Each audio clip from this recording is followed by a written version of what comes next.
नमस्कार, हमारा नाम है समरीन और आपने देखना शुरू कर दिया है लाइव सिटीज।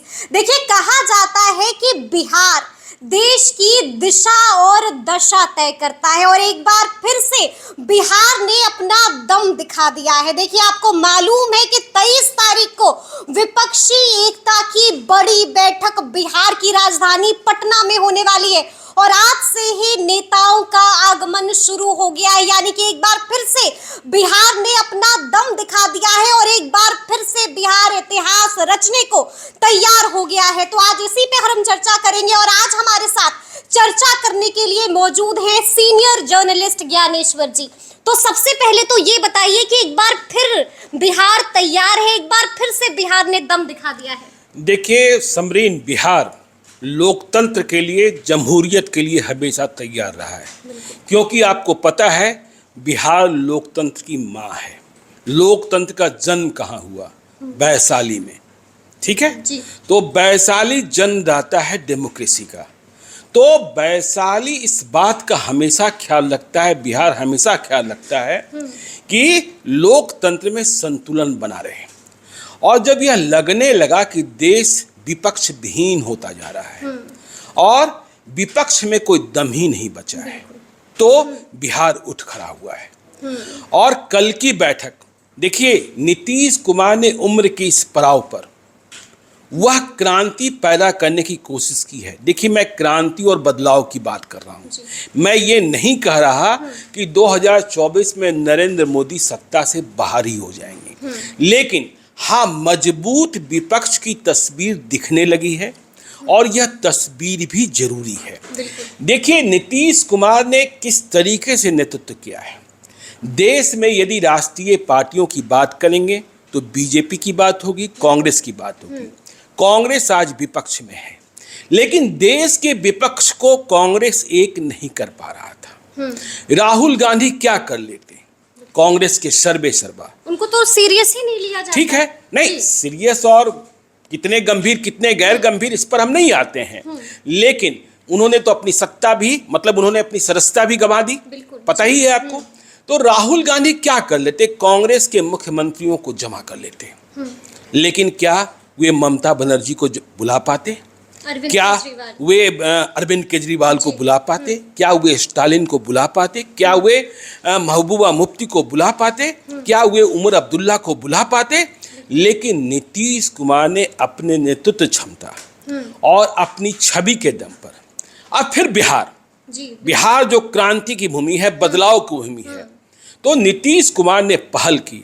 और देखिए, पटना का राजकीय अतिथिशाला, स्टेट गेस्ट हाउस, तस्वीर बस सोचिए, एक राजकीय अतिथिशाला में कितने प्रदेशों के मुख्यमंत्री और कितने पूर्व मुख्यमंत्री, शरद पवार, उद्धव ठाकरे, अखिलेश यादव, सभी लोग मौजूद होंगे।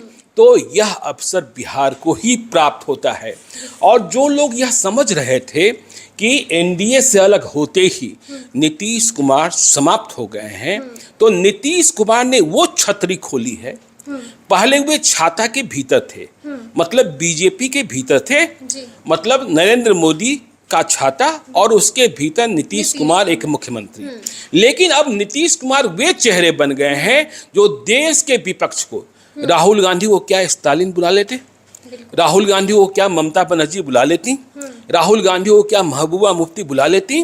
लेकिन ये नीतीश कुमार हैं जिन्होंने राहुल गांधी को भी बुला लिया, मल्लिकार्जुन खड़गे को भी बुला लिया, हेमंत सोरेन को भी बुला लिया।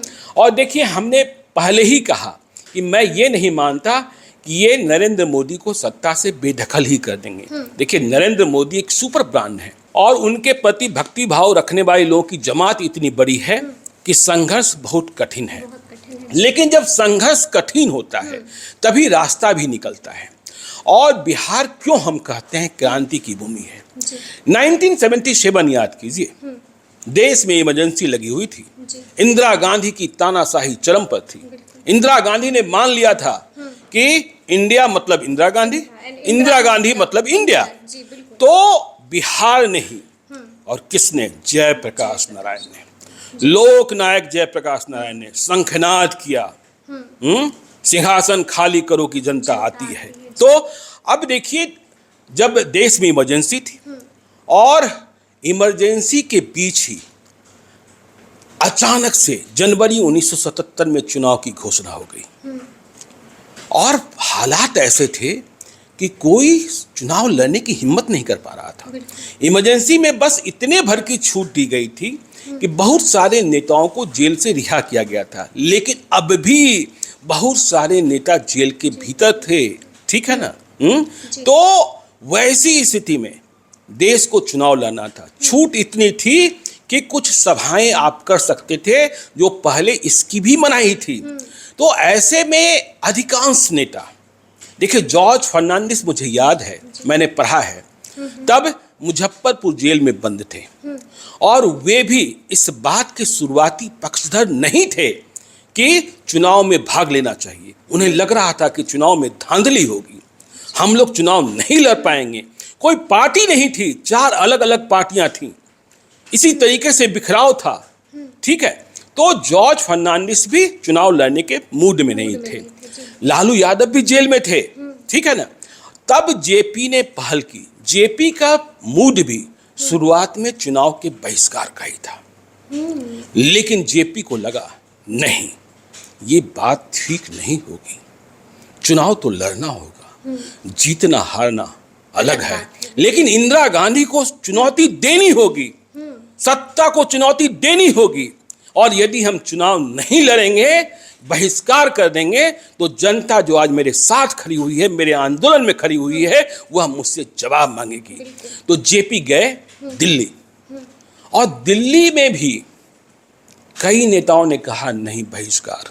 तो जेपी इस निष्कर्ष पर दिल्ली पहुंचते ही पहुंच गए थे कि नहीं, चुनाव होना है और चुनाव लड़ना है। मार्च में चुनाव था। तो जेपी ने कहा कि यदि आप लोग इस जिद पर अड़े रहेंगे कि बहिष्कार होना है, तो मैं अपने को चुनावी अभियान से अलग कर लूंगा। और बात ये हुई कि बिगड़ी हुई बात बन गई और सभी लोग एकजुट हो गए। आपको मालूम होना चाहिए कि जनता पार्टी बनी उस दिन जिस दिन चुनाव की घोषणा हुई थी। चुनाव की घोषणा की शाम तक किसी जनता पार्टी का नाम लेवा नहीं था, कोई जनता पार्टी नहीं थी। तब 4 पार्टियां थी, भारतीय जनसंघ, कांग्रेस ओ, भारतीय लोकदल और समाजवादी पार्टी। चारों पार्टियों ने विलय किया था और एक पार्टी बनी थी जनता पार्टी। और जो जनता पार्टी का चुनाव चिन्ह था जो बना था, वह दरअसल भारतीय लोकदल का चुनाव चिन्ह था। तो इस प्रकार से इंदिरा गांधी को सत्ता से बेदखल किया गया था। रायबरेली में खुद हार गई थी, संजय गांधी भी हार गए थे।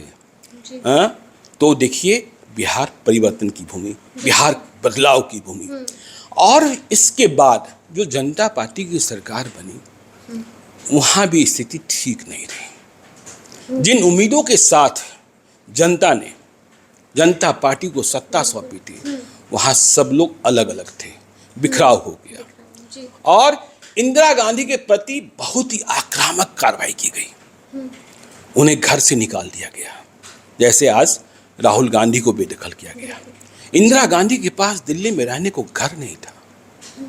बहुत छोटे से एक बंगले में जो दूसरे सांसद के नाम से आवंटित था, उसमें वो चली गई थी रहने। घर के भीतर खुद खाना बनाने लगी थी, लेकिन तभी गिरफ्तारी की तलवार उन पर लटकाई गई। और फिर इंदिरा गांधी उठी बिहार से ही।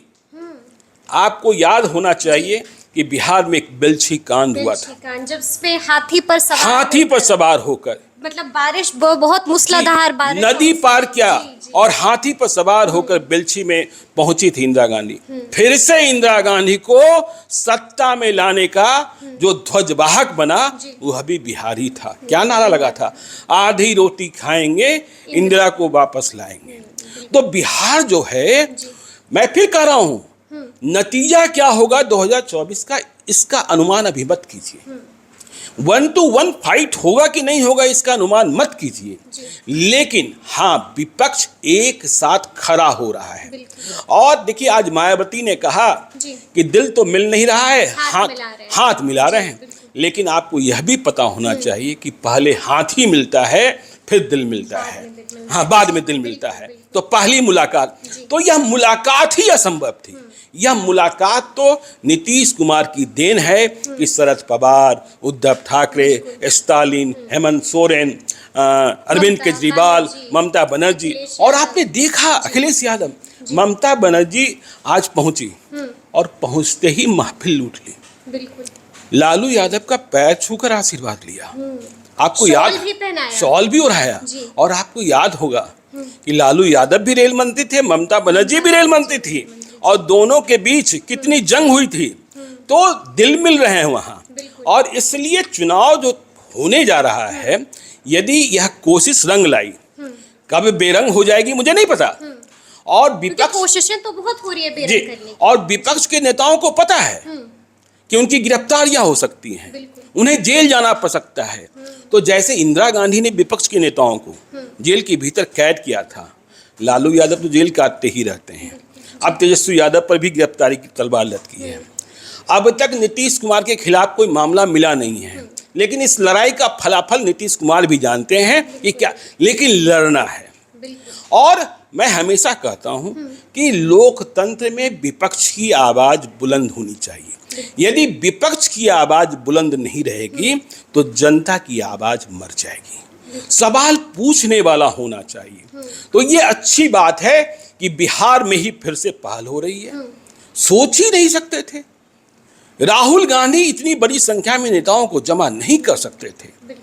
एक स्टेट गेस्ट हाउस में इतने मुख्यमंत्री एक साथ नहीं रह सकते थे। कल का वह दृश्य इतिहास बनेगा कि एक बंगले के भीतर इतने प्रदेशों के मुख्यमंत्री, पूर्व मुख्यमंत्री सभी एक साथ डाइनिंग टेबल पर खाना खाएंगे। ठीक है, ये कोई गोलमेज सम्मेलन या कोई सरकारी सम्मेलन, कोई नीति आयोग का सम्मेलन या प्रधानमंत्री द्वारा बुलाई गई बैठक नहीं है। यह बैठक है एक मुहिम है, एक लड़ाई की बुनियाद भरने का और बुनियाद को आगे ले जाने का। तो देखिए रास्ते में कई, जैसे देखिए अरविंद केजरीवाल शर्त रख रहे हैं कि पहले अध्यादेश के खिलाफ, ठीक है, फिर सीटों पर बात होगी, नेतृत्व पर बात होगा। और इस बात को समझिए कि लोकतंत्र में जो लोग कहते हैं ना कि इसके बाद कौन, तो पंडित जवाहरलाल नेहरू के बाद भी कहा जाता था कि नेहरू के बाद इंडिया को कौन चलाएगा। इंदिरा गांधी के बाद भी कहा जाता था कि इंडिया को कौन चलाएगा। पंडित वाजपेयी के बाद भी कहा जाता था कि इस देश को कौन चलाएगा। लेकिन जमहूरियत में, लोकतंत्र में टीना फैक्टर काम नहीं करता है। टीना फैक्टर मतलब देयर इज नो अल्टरनेटिव। लोकतंत्र जो है वह खुद ब खुद विकल्प दे देता है। नरेंद्र मोदी 2014 में प्रधानमंत्री हो जाएंगे, इसकी कल्पना क्या 2011 में किसी ने की थी, 2012 में किसी ने की थी? हाँ, लेकिन एक आहट नेतृत्व दिख रहा था। नहीं तो लोग भाजपा के भीतर आडवाणी के रहते कहाँ किसी दूसरे के बारे में सोच सकते थे। लेकिन राजनाथ सिंह अध्यक्ष बने, उन्होंने नरेंद्र मोदी को आगे किया और फिर नरेंद्र मोदी का प्रभुत्व कायम है और नरेंद्र मोदी का डंका बज रहा है, इसमें भी कोई शक नहीं है। लेकिन हाँ, नीतीश कुमार ने एक कील ठोकने की कोशिश की है, विपक्ष की मजबूत कील। अब यह कील किस तरीके से इसे तोड़ने की कोशिश की जाएगी, इस दीवार को ढाने की कोशिश की जाएगी। लेकिन बिहार ध्वजवाहक बना है, पहले भी था। मैंने कहा लोकतंत्र की जननी, लोकतंत्र का जन्म ही वैशाली से हुआ है, तो वह अपने लोकतंत्र का ख्याल तो रखेगा। और लोकतंत्र में सत्ता पक्ष और विपक्ष दोनों मजबूत किले होते हैं, यह दोनों होने जरूरी हैं। बिल्कुल। तो सुना आपने कि कैसे मुख्यमंत्री नीतीश कुमार ने इम्पॉसिबल को पॉसिबल कर दिखाया है, और आपने देखा कि किस तरह से, यानी कि 23 जून को एक ऐसा दृश्य दिखने वाला है जो खुद में एक इतिहास रचने वाला है। अब देखना ये होगा कि 23 जून की बैठक क्या रंग लाती है, क्या कुछ निकल के आता है। तो इस तरह के तमाम अपडेट्स हम ऐसे ही आप तक लाते रहेंगे। तो इस तरह के तमाम अपडेट्स के लिए ऐसे ही हमारे साथ बने रहिएगा और देखते रहिएगा लाइव सिटीज। बहुत शुक्रिया।